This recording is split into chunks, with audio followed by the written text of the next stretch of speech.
Le combat continue toujours dans un sens, celui de Saitama, mais même ça part dans tous les sens. Est-ce que vous connaissez Feder? Nani?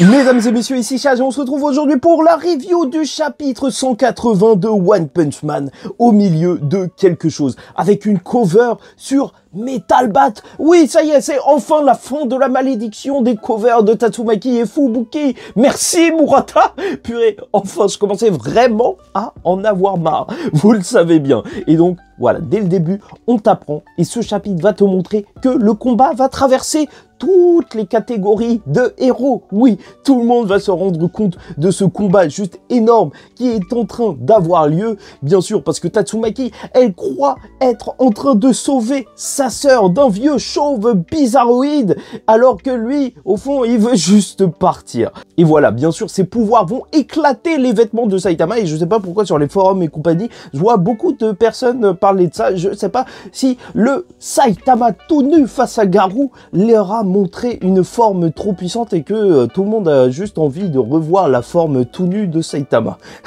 C'est vrai que c'est un délire comme un autre. Du côté de Fubuki, on la retrouve alors qu'elle décide d'abandonner ses hommes, comme Tatsumaki lui avait dit de faire. Elle dit qu'elle les considère comme trop faibles, donc c'est déjà assez intéressant en fait de voir à quel point sa sœur, sa grande sœur, a un effet sur elle. Comment en réalité justement il pourrait y avoir un développement de personnages autour de ça. Mais on va pas se mentir, aussi, je pense surtout qu'elle a quitté ses hommes parce qu'elle n'a pas envie que Tatsumaki commence à les défoncer. C'est pour leur propre bien. Mais ça, on verra bien, puisque là, on va se retrouver dans un truc juste lunaire, puisqu'on est à NCT, et là, t'es dans un autre manga. Tu vois des randoms que tu ne connais pas du tout, mais leur histoire est tragique, puisque tu vas voir le héros Feder, donc un héros de classe A. Mais non, arrête de faire comme si tu t'en souviens pas. Si, il était là, oui, pendant l'arc de l'association des monstres. Voilà, là, juste au fond, là, tu le vois, voilà en petit, oui, voilà. Qui s'est rendu dans un guet-apens, puisqu'il était venu sauver une femme qui a été prise en otage par un gang. Et au final, tu découvres quoi? Grande révélation, bien sûr. Oui, en fait, cette femme était du côté de l'ennemi. C'était la femme du boss du gang. Oh là là, là, je sais pas quoi dire. Nani? Bizarre. C'est un truc de fou. Ah franchement ça me rend fou. Mais le truc est encore plus fou et qui marque à chaque fois, c'est la manière dont Murata, il a de redessiner les personnages complètement random de One. Regarde, ça leur donne directement un charisme. T'as l'impression que leur histoire est importante, alors que je ne pense pas véritablement que leur histoire soit importante. Et coup de théâtre, apparemment, Erika, la femme prise en otage, était réellement amoureuse de Feder. Ah ouais. Ah là, on est à un niveau. Et là, le boss du gang va apparaître. Tout ça pour absolument rien du tout. Tout ça pour une vanne. Oui, tu t'es retrouvé autre part. Peut-être que le combat de Saitama et Tatsumaki était juste trop puissant pour rester dans le manga One Punch Man et qu'on serait retrouvé dans un autre manga avec un autre personnage principal. Mais ça marchait. Là, Saitama, il tombe sur le héros sans faire exprès. Donc, il tombe dans les pommes et après, bah voilà, il va déglinguer le boss du gang en un seul coup. Et Tatsumaki va se charger du reste parce que c'est l'héroïne de classe S. Et que dire de la conclusion? En fait, c'est juste Erika, donc cette nouvelle femme qui est fan de Tatsumaki, et le héros qui a pas trop capté ce qui s'est passé. Il sait même pas que c'est un chauve qui lui est rentré dedans et c'est pour ça qu'il est tombé dans les pommes.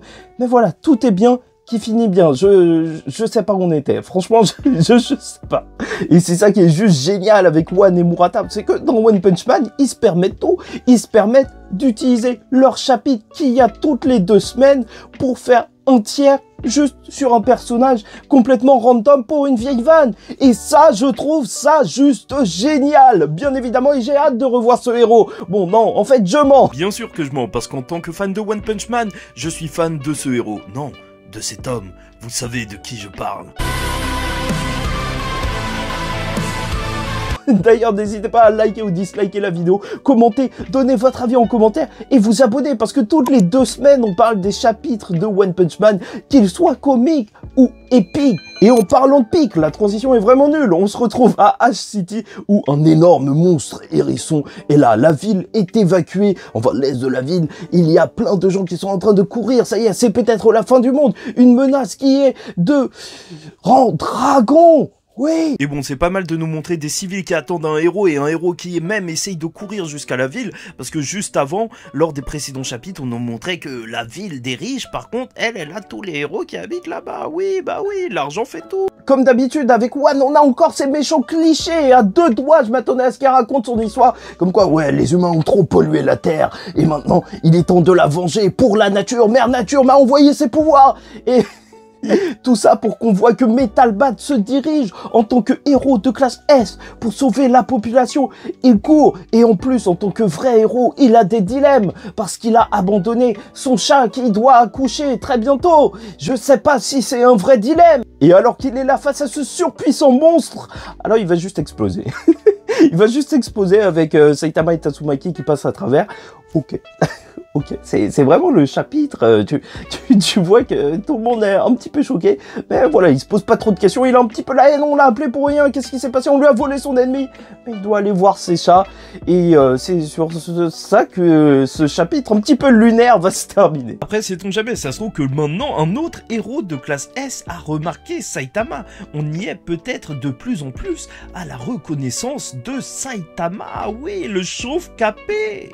Non, de toute manière, tout fan de One Punch Man qui se respecte sait très bien que celui qui aura le crédit pour avoir affronté ce monstre, pour avoir tout détruit, c'est bien entendu Kingo-sama. Et encore une fois, je reviens sur ceux qui m'ont accusé de putacliquisme pour le fait que je parle à chaque fois du combat Saitama vs Tatsumaki en titre, parce qu'ils disent que c'est pas une vraie confrontation, Saitama n'est pas faux, mais du côté de Tatsumaki...